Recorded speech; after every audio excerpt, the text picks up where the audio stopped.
ओम शांति। आज के तारीख हलो 24 एप्रिल 2024। प्रातः मुरली ओम शांति बाप दादा मधुबन। आजकेर मुरलीते बाबा बोलेছেন मिष्टि बाच्चारा তোমরা সকালে ধনবান হয়ে যাও, সন্ধ্যায় কাঙ্গাল হয়ে পড়ো।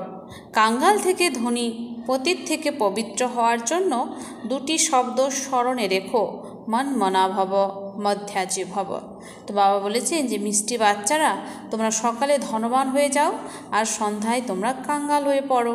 কাঙ্গাল থেকে ধনী, পতিত থেকে পবিত্র হওয়ার জন্য দুটি শব্দ স্মরণে রেখো, মন মনা ভব মধ্যাজি ভব। প্রশ্ন, কর্মবন্ধন থেকে মুক্ত হওয়ার যুক্তি কী? উত্তর, স্মরণে যাত্রা তথা জ্ঞানের চিন্তন সিমরন। তো স্মরণে যাত্রা তথা জ্ঞানের চিন্তন 2। এর সঙ্গে যেন সর্বসম্বন্ধ থাকে, অন্য কারোর প্রতি যেন বুদ্ধি না চলে যায়। 3, যিনি সর্বশক্তিমান ব্যাটারি, সেই ব্যাটারির সঙ্গে যেন যোগ যুক্ত থাকা হয়। তো বলছেন যিনি সর্বশক্তিমান ব্যাটারি, সেই ব্যাটারির সঙ্গে যেন যোগ যুক্ত থাকা হয়। নিজের প্রতি যেন সম্পূর্ণ নজর থাকে। যদি দেবী গুণের পাখনা সর্বদা লাগানো থাকে তবেই কর্মবন্ধন থেকে মুক্ত হয়ে যাবে। বলছেন যদি আমাদের দেবী গুণের পাখনা সর্বদা লাগানো থাকে তবেই কিন্তু আমরা কর্মবন্ধন থেকে মুক্ত হতে পারবো। ওম শান্তি। বাবা বসে বোঝান এই কাহিনী হলো ভারতের। কীরকম কাহিনী? সকালে ধনী, সন্ধ্যায় কাঙ্গাল। এর উপরে একটি গল্প রয়েছে। এক রাজা সকালে ধনবান ছিল। এই কথা যখন তোমরা ধনবান থাকো তখন শোনো না। কাঙ্গাল আর ধনীর কথা তোমরা এই সঙ্গম যুগে শোনো। একথা হৃদয়ে ধারণ করতে হবে। ভক্তি সর্বদাই কাঙ্গাল বানায় আর জ্ঞান ধনবান বানিয়ে দেয়। দিন আর রাতও হয় অসীম জগতের। কাঙ্গাল আর ধনীও অসীম জগতেরই কথা, আর যিনি তৈরি করেন তিনি অসীম জগতের পিতা। সমস্ত পতিত আত্মাদের পবিত্র বানানোর ব্যাটারি কিন্তু সেই একই। এমন এমন টোটকা যদি স্মরণে রাখো তাহলেও খুশিতে থাকবে। বাবা বলেন, বাচ্চারা তোমরা সকালে ধনবান হয়ে যাও, আবার সন্ধ্যায় কাঙ্গাল হয়ে পড়ো। কিভাবে হও তাও বাবাই বলে দেন, মন মনা ভব মধ্যাজি ভব। এই হলো দুটি যুক্তি, মানে মত। এও বাচ্চারা জানে যে এ হলো পুরুষোত্তম সঙ্গম যুগ। তোমরা যারা এখানে বসে রয়েছ, এই গ্যারান্টি রয়েছে যে তোমরা স্বর্গে ধনশালী অবশ্যই হবে, পুরুষার্থের নম্বরের ক্রমানুসারে। স্কুলেও এমনটাই হয়, ক্লাসে নম্বরের ক্রমানুসারে ট্রান্সফার হয়ে যায়। পরীক্ষা সম্পূর্ণ হয়ে গেলে আবার নম্বরের ক্রমানুসারে গিয়ে বসে। ওটা হলো পার্থিব জগতের হরের কথা, এটা হলো অসীম জগতের কথা। নম্বরের ক্রমানুসারে রুদ্র মালায় যায়। মালা বা বৃক্ষ সৃষ্টিরূপী বীজ তো বৃক্ষেরই। পরমাত্মা হলেন মনুষ্য সৃষ্টির বীজ রূপ। বাচ্চারা এটা জানে যে বৃক্ষের বৃদ্ধি কিভাবে হয় আর তা পূরণও কিভাবে হয়। পূর্বে তোমরা একথা জানতে না, বাবাই এসে বুঝিয়েছেন। এখন এ হলো পুরুষোত্তম সঙ্গম যুগ। এখন বাচ্চারা তোমাদের পুরুষার্থ করতে হবে, দৈবী গুণের পাখনাও ধারণ করতে হবে, নিজের প্রতিও সম্পূর্ণ নজর দিতে হবে। স্মরণের যাত্রার দ্বারাই তোমরা পবিত্র হবে, আর অন্য কোনো উপায় নেই। বাবা যিনি সর্বশক্তিমান ব্যাটারি, তার সঙ্গে যোগযুক্ত স্থাপন করতে হবে। তার ব্যাটারি কখনো ডিসচার্জ হয় না। তিনি শত রজ তমতে আসেন না, কারণ তার তো সর্বদাই কর্মাতীত অবস্থা। বাচ্চারা তোমরা কর্মবন্ধনে আসো। বন্ধন কত দৃঢ়! এই কর্মবন্ধন থেকে মুক্ত হওয়ার একটি উপায় রয়েছে, স্মরণের যাত্রা। এছাড়া আর কোনো অন্য উপায় নেই। যেমন এ হলো জ্ঞান, এও হাড়কে নরম করে। এমনিতে তো ভক্তিতে নরম করে দেয়। লোকে বলে এ তো বেচারা ধার্মিক লোক, এর মধ্যে প্রতারণা ভাবনা ইত্যাদি কিছু নেই। কিন্তু ভক্তদের মধ্যেও প্রতারক হয়। বাবা হলেন অনুভবী, তো ব্রহ্মা বাবা হচ্ছে অনুভবী। আত্মার শরীরের দ্বারা কাজকর্ম করে তাই এই জন্মের সব কিছু তার স্মৃতিতে আসে। 4-5 বছর বয়স থেকেই নিজের জীবন কাহিনী স্মরণে থাকার কথা। কেউ তো আবার 10-20 বছরের কথাও ভুলে যায়। জন্ম জন্মান্তরে নাম রূপ তো স্মরণে থাকতে পারে না। এক জন্মের কথা কিছু কিছু বলতে পারে, ফটো ইত্যাদি রেখে দেয়, দ্বিতীয় জন্মের কথা তো জানতে পারে না। প্রত্যেকটি আত্মা ভিন্ন ভিন্ন নাম রূপ দেশ কাল অনুযায়ী তার ভূমিকা পালন করে। নাম রূপ সবই পরিবর্তিত হতে থাকে। বুদ্ধিতে একথা থাকে যে আত্মা এক শরীর ত্যাগ করে অন্য শরীর ধারণ করে, তাহলে অবশ্যই 84 জন্মে 84টি নাম 84 জন পিতাও হবে। পরিশেষে সম্বন্ধ আবার তমপ্রধান হয়ে যায়। এই সময় যত সম্বন্ধ তৈরি হয় তত আর কখনো হয় না। কলিযুগে সম্বন্ধকে বন্ধনেই মনে করা উচিত। কত কত বাচ্চা হয়, তারপর বিবাহ করে আবার সন্তানাদির জন্ম দেয়। এই সময় সর্বাপেক্ষা বেশি বন্ধন হলো চাচা মামা কাকার যত বেশি সম্বন্ধ ততই বেশি বন্ধন। খবরের কাগজে বেরিয়েছিল 5টি সন্তান একসাথে জন্ম নিয়েছে আর 5 জনই সুস্থ রয়েছে। হিসাব করো কত বেশি করে সম্বন্ধ তৈরি হয়ে যায়। এই সময় তোমাদের সম্বন্ধ সবচেয়ে কম, শুধুমাত্র এক পিতার সঙ্গে সর্বসম্বন্ধ। দ্বিতীয় আর কারোর সঙ্গে তোমাদের বুদ্ধির যোগ নেই, সে একজন ব্যতীত। সত্যযুগে আবার একের বেশি হবে, একের থেকে বেশি হবে। এখন তোমাদের জন্ম হলো হিরে তুল্য। হাইয়েস্ট বাবা এখনই বাচ্চাদেরকে অ্যাডাপ্ট করেন অবিনাশী উত্তরাধিকার প্রাপ্ত করার জন্য। জীবিত অবস্থায় বাবার কোলে চলে যাওয়া সে তো এখনই হয়। তোমরা এমন পিতার কোলে শরণ নিয়েছ যার থেকে তোমরা উত্তরাধিকার পাও। তোমাদের ব্রাহ্মণদের থেকে উচ্চ আর কেউ হয় না। সকলের যোগ একজনের সাথে রয়েছে। তোমাদের পরস্পরের মধ্যে কোনো সম্বন্ধ নেই। ভাই বোনের সম্বন্ধ পতনের দিকে নিয়ে যায়। সম্বন্ধ একের সাথে হওয়া উচিত। এ হলো নতুন কথা। পবিত্র হয়ে ফিরে যেতে হবে। এমনভাবে বিচার সাগর মন্থন করলে তোমাদের অনেক ঔজ্জ্বল্য আসবে। সত্যযুগে চাকচিক্য আর কলিযুগে চাকচিক্যের মধ্যে রাত দিনের পার্থক্য। ভক্তি মার্গের সময়ে হয় রাবণ রাজ্য। পরিশেষে বিজ্ঞানেরও কত অহংকার হয়ে যায়, তারা যেন সত্যযুগের সঙ্গে প্রতিযোগিতায় নামে। এক কন্যা সমাচার লিখেছে, আমি প্রশ্ন জিজ্ঞাসা করেছিলাম যে স্বর্গে রয়েছ না নরকে? তখন 4-5 জন বলেছে যে স্বর্গে। বুদ্ধিতে রাত দিনের পার্থক্য রয়ে যায়। কেউ কেউ মনে করে আমরা নরকে রয়েছি। তখন তাদের বোঝাতে হবে যে স্বর্গবাসী হতে চাও, স্বর্গকে স্থাপন করে।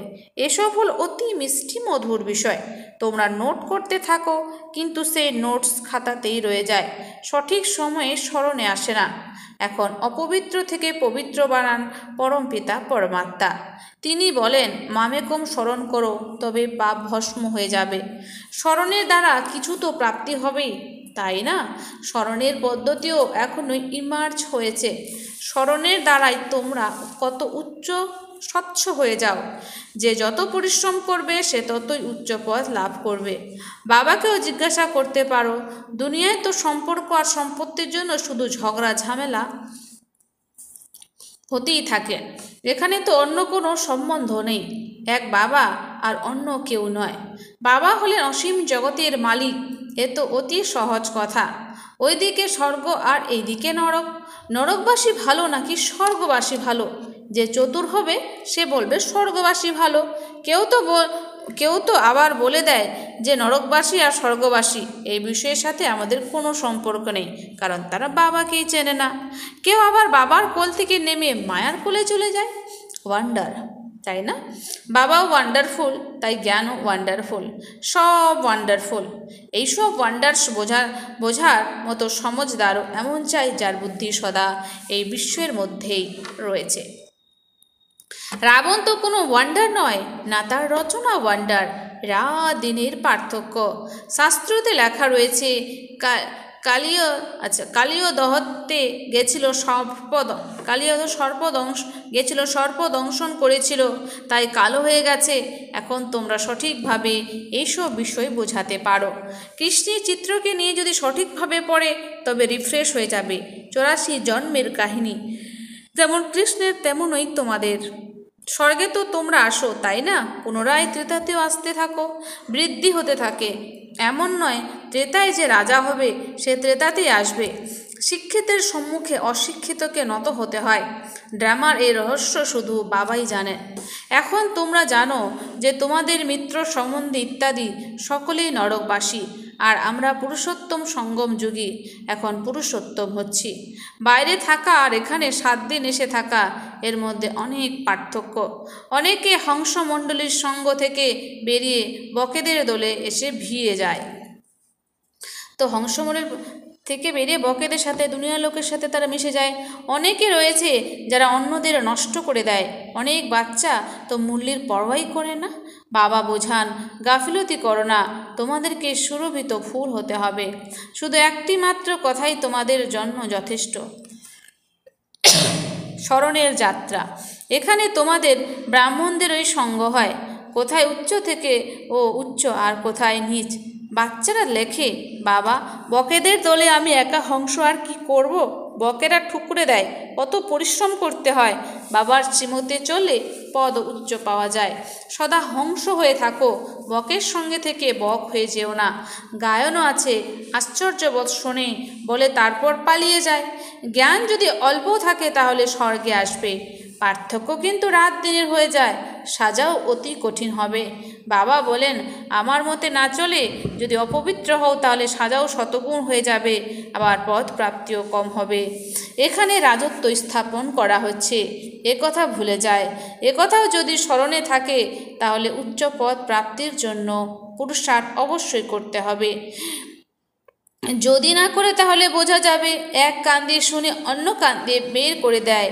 বাবার সঙ্গে যোগ নেই, এখান থেকেও বুদ্ধির যোগ সন্তানাদের দিকে রয়েছে। বাবা বলেন, সব কিছু ভুলে যেতে হবে, একেই বলা হয় বৈরাগ্য। সেখানেও কিন্তু পার্সেন্টেজ রয়েছে। চিন্তন খেয়াল কোথায় না কোথায় চলে যায়। যদি কারোর প্রেমে পড়ে যায় তাহলে বুদ্ধিও সেখানে আটকে পড়ে। বাবা রোজ বোঝান, এই চোখ দিয়ে যা কিছু দেখো সেই সবই বিনাশ হয়ে যাবে। তোমাদের বুদ্ধির চোখ যেন দুনিয়ার সঙ্গে নতুন দুনিয়ার সঙ্গে যুক্ত থাকে, আর অসীম জগতের সঙ্গে সম্বন্ধযুক্ত যারা বুদ্ধির যোগ তাদের সাথে রাখতে হবে। এই প্রেমিক হলেন ওয়ান্ডারফুল। ভক্ততেও গাওয়া হয় যে তুমি যখন আসবে তখন আমরা তোমাকে ছাড়া আর কাউকে স্মরণ করব না। এখন আমি এসেছি, তাই এখন তোমাদের বুদ্ধি যোগকে সব দিক থেকে সরিয়ে ফেলতে হবে, তাই না? এই সব কিছু মাটিতে মিশে যাবে। যেমন এখন তোমাদের বুদ্ধি যোগ মাটির সাথে রয়েছে। যদি বাবার আমার সঙ্গে বুদ্ধির যোগ থাকে তাহলে মালিক হয়ে যাবে। বাবা কত সমঝদার বানায়। মানুষ জানে না যে ভক্তি কি আর জ্ঞান কি। এখন তোমরা জ্ঞান পেয়েছো, তাই তোমরা ভক্তিকেও বুঝতে পেরেছো। এখন তোমাদের ফিলিং হয় যে ভক্তিতে কত দুঃখ রয়েছে।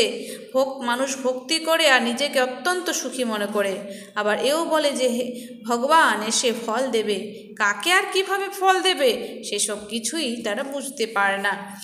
এখন তোমরা জেনেছো যে বাবা ভক্তির ফল দিতে এসেছেন। বিশ্বের রাজধানীর ফল যে পিতার থেকে পাওয়া যায়, সেই পিতা যেমন ডাইরেকশন দেন সেই মতোই চলতে হবে। একেই বলে উচ্চ থেকে উচ্চ মত, শ্রীমত। সকলেই তো মত পায়, কেউ আবার সেই মতে চলতে পারে, কেউ চলতে পারে না। অসীম জগতের বাদশাহী রাজত্ব স্থাপিত হচ্ছে। তোমরা এখন বোঝো যে আমরা কি ছিলাম আর এখন আমাদের কি অবস্থা হয়েছে। মায়া একদম শেষ করে দেয়। এ তো যেন মৃতদের দুনিয়া। ভক্তিমার্গে তোমরা যা কিছু শুনতে সে সব কিছুকেই সত্য সত্য বলতে, কিন্তু তোমরা জানো যে সত্য কথা তো একমাত্র বাবাই শোনান। তো আমরা যাই শুনতাম সেটাই সত্য মনে করতাম, কিন্তু বাবা এখন আসার পর জানতে পারছি সত্য কোনটা। কিন্তু তোমরা জানো যে সত্য কথা তো একমাত্র বাবাই শোনান। এমন বাবাকে স্মরণ করা উচিত। এখানে যদি কোনো বাইরের ব্যক্তি বসে থাকে তাহলে সে তো কিছুই বুঝতে পারবে না। বাবা বলবে, না জানি এসব কি শোনায়। সমগ্র দুনিয়া বলে যে পরমাত্মা সর্বব্যাপী, আর এরা বলে যে তিনি আমাদের পিতা। কাঁধ নাড়িয়ে না না বলতে থাকে। তারা অনেকজন বলে না না, কিছুতেই মানতে চায় না। আর তোমাদের অন্তর থেকে হ্যাঁ হ্যাঁ শব্দ নির্গত হয়। তাই নতুন কাউকে এখানে অ্যালাউ করা হয় না। এটা জ্ঞানটাকে বোঝে না, তাই তাদেরকে মূল্য শুনতে দেওয়া হয় না। আচ্ছা, মিষ্টি মিষ্টি হারানিধি বাচ্চাদের প্রতি মাতা পিতা বাপদাদার স্মরণে স্নেহ সুমন আর সুপ্রভাত। আত্মাদের পিতা তার আত্মারূপী বাচ্চাদের জানাচ্ছে নমস্কার। সমস্ত আত্মারূপী বাচ্চারা জানায় মাতা পিতা বাপ দাদাকে স্নেহ সুমন আর নমস্কার। ধারণার জন্যে মুখ্য সার। 1 নম্বর, সুরভিত ফুল হওয়ার জন্য সঙ্গ নির্বাচনে অত্যন্ত সাবধান হতে হবে। বাবা সুরভিত ফুল হওয়ার জন্য সঙ্গ নির্বাচনে অত্যন্ত সাবধান হতে হবে। হংসমণ্ডলীর সঙ্গ করতে হবে। হংসমণ্ডলীর সঙ্গ করতে হবে, হংস হয়ে থাকতে হবে। মুরলির বিষয়ে পড়ায় কখনো বেপরোয়া হয় না। মুরলির বিষয়ে কখনো বেপরোয়া হয় না, গাফিলতি করো না। 2, কর্মবন্ধন থেকে মুক্ত হওয়ার জন্য সঙ্গম যুগে নিজের সর্বসম্বন্ধ এক বাবার সাথে যুক্ত রাখতে হবে। কর্মবন্ধন থেকে মুক্ত হওয়ার জন্য সঙ্গম যুগে নিজের সর্বসম্বন্ধ এক বাবার সাথে যুক্ত রাখতে হবে। পরস্পরের মধ্যে যেন কোনো সম্বন্ধ না রাখা হয়। প্রেমের বশে কোনো পার্থিব জগতের সম্বন্ধে যেন না বুদ্ধিযোগ আটকে যায়। তো প্রেমের বশে কোনো পার্থিব জগতের সম্বন্ধে যেন বুদ্ধিযোগ না আটকে যায়। এক বাবাকে এককেই স্মরণ করতে হবে। বরদান, পরমাত্ম লভে লীন হয়ে বা মিলনে মগ্ন হয়ে থেকে সত্যিকারের স্নেহী ভব। পরমাত্ম লভে লীন হয়ে বা মিলনে মগ্ন থেকে সত্যিকারের স্নেহী ভব। স্পষ্টীকরণ, স্নেহের লক্ষণ হিসেবে গাওয়া হয় যে দুজন থেকেও যেন দুজন না থাকে। স্নেহের লক্ষণ হিসেবে গাওয়া হয় যে দুজন থেকেও যেন দুজন না থাকে, যেন মিলেমিশে এক হয়ে যায়, একে সমাহিত হয়ে যাওয়া বলা হয়। ভক্তরা এই স্নেহের স্থিতিকে সমাহিত হয়ে যাওয়া বা লীন হয়ে যাওয়া বলে দিয়েছে। লভে লীন হওয়া এই স্থিতি আছে, কিন্তু স্থিতির বদলে তার আত্মার অস্তিত্বকে সদাকালের জন্য সমাপ্ত মনে করে নিয়েছে। তো লভে লীন এই স্থিতি কিন্তু স্থিতির বদলে তারা আত্মার অস্তিত্বকে সদাকালের জন্য সমাপ্ত হওয়ার মনে করে দিয়েছে। তোমরা বাচ্চারা যখন বাবার বা আত্মিক প্রেমিকের সাথে মিলনে মগ্ন হয়ে যাবে তখন সমান হয়ে যাবে। স্লোগান, অন্তর্মুখী হলো সে যে ব্যর্থ সংকল্পের থেকে মনকে মৌন রাখে। অন্তর্মুখী হলো সে যে ব্যর্থ সংকল্পের থেকে মনকে মৌন রাখে। আচ্ছা, ওম শান্তি। ধন্যবাদ বাবা আজকের এই সুন্দর মিষ্টি মুরলির জন্য।